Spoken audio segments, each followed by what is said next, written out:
Thanks for watching. I'm Margot Kinberg, and this is In the Spotlight, a closer look at a crime novel. It used to be thought that crime really only took place among the poor, in poor neighborhoods and so on, but we all know that's not true. Crime can take place in any community. Let's take a look at crime among the wealthy today and turn the spotlight on Celeste Burke's A Dead Husband. Jessica Huntington Harper is a wealthy attorney who thought everything was working well until she found her husband Jim in bed with someone else. Devastated, she's come back to stay at her family's home in Palm Springs. She's decided to divorce Jim and start over.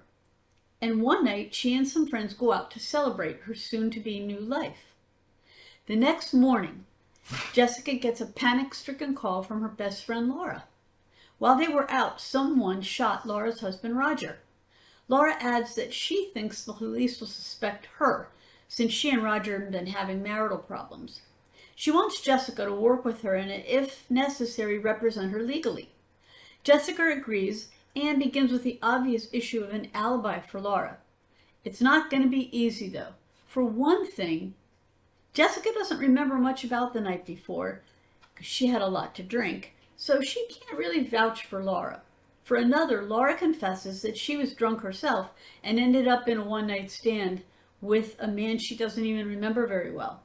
She doesn't want the police to know that, and in any case, doesn't have a lot of information to support her alibi. But if Laura isn't the killer, then who is?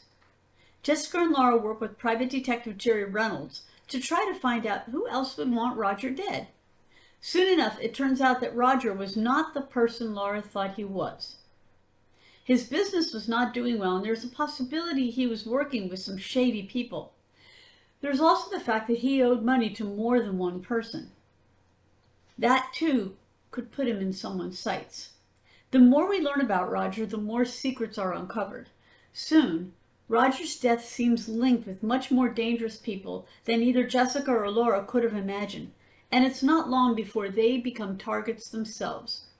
So, what is it that holds this novel together? What keeps it going? The story is told from Jessica's point of view, third person, past tense, so we learn about her.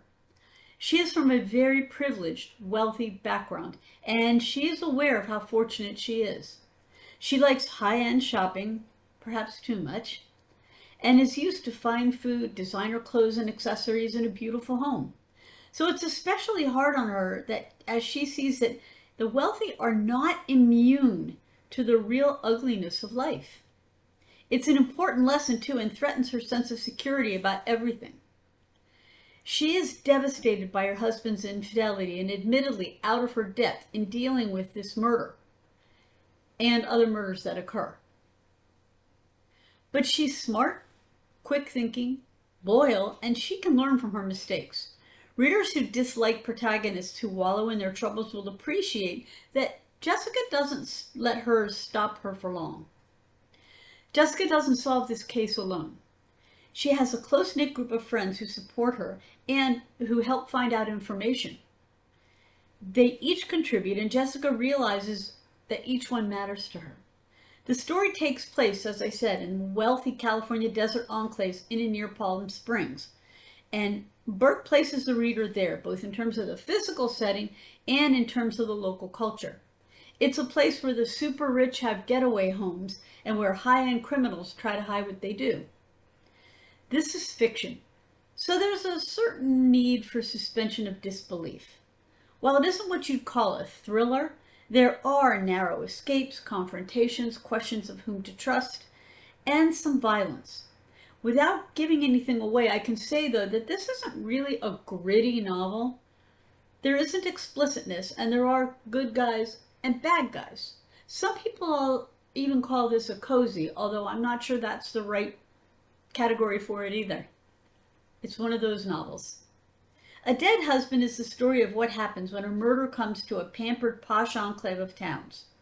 It features a California desert setting, a dead man with a lot of secrets, and a protagonist who's determined to protect those she cares about. This has been In the Spotlight. I'm Margot Kinberg. Thanks for watching.